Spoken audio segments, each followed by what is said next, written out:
When the odds are 99% against you, most people quit. But what if that 1% isn't a dead end? What if it's exactly what you need to win? In this video, I will show you how to make the best of your 1% chance in any situation. Stay with me.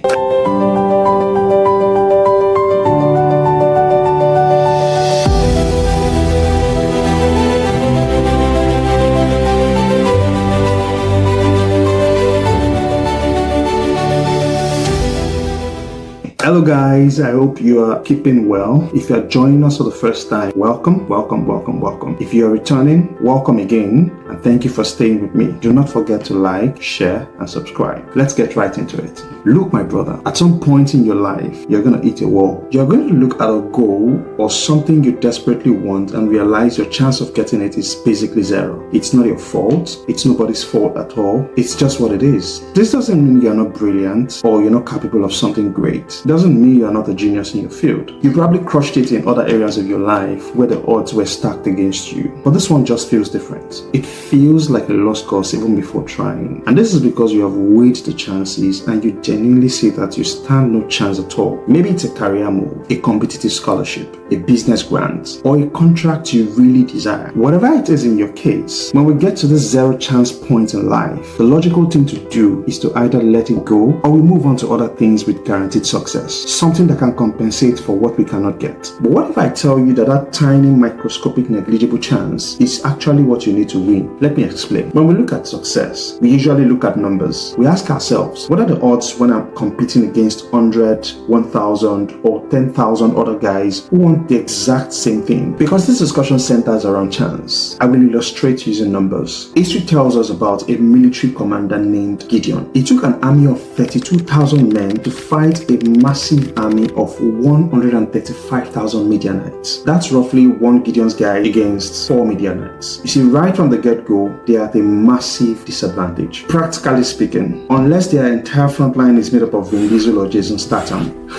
they've lost that fight because they were outrightly outnumbered. The irony of the story is that instead of giving Gideon more troops to level the playing field, God tells Gideon to reduce his numbers. Natural human instinct says we are already outnumbered. We need a miracle to win. But God's wisdom says 32,000 is too many people. Gideon's army went from 32,000 to 300. That's a 99.1% reduction. If I'm Gideon, I'll be wondering if I'm being set up to lose or to look like a fool. In the corporate world, if you cut your budget by 99% before a project starts, that screams incompetence. Because how feasible is that? Talk less cutting a military budget by such a wide margin. So back to the story. Now it's 300 men against 135,000 Midianites. So this is now a ratio of 1 Gideon soldier to 450 enemies. To put that in the right perspective, 1 against 20 is unfair. 1 against 50 is a death sentence. What do you call 1 against 450? That is an impossible mission. A 0.02% chance of winning. But against all odds,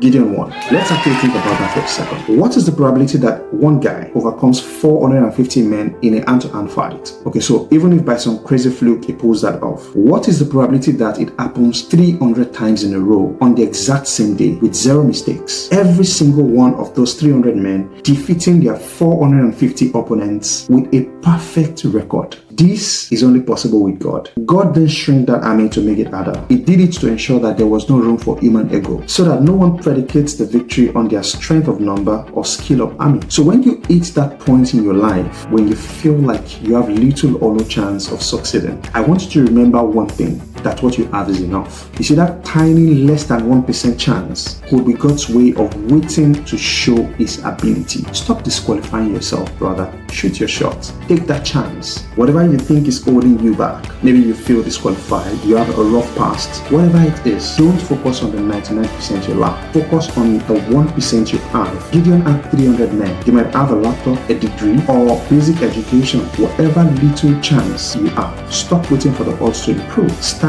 moving. Focus on your 5 loaves and 2 fishes. Thank God for them. Act on them and watch them multiply. If you are down to your last jar of oil, be thankful for it and start bringing out out more empty pots in faith. Is your chance less than 0.02%? Make that move anyway. Apply for that job. Send that email. Start the business. Make that call. Your less than 1% chance is more than enough. I want to know down in the comments right now, what is the one thing you've been holding back on because the odds looked too impossible? And what is the first step you're going to take today? If this video gave you the spark you needed, hit that subscribe button. I will see you in the next video. Stay sharp, brother.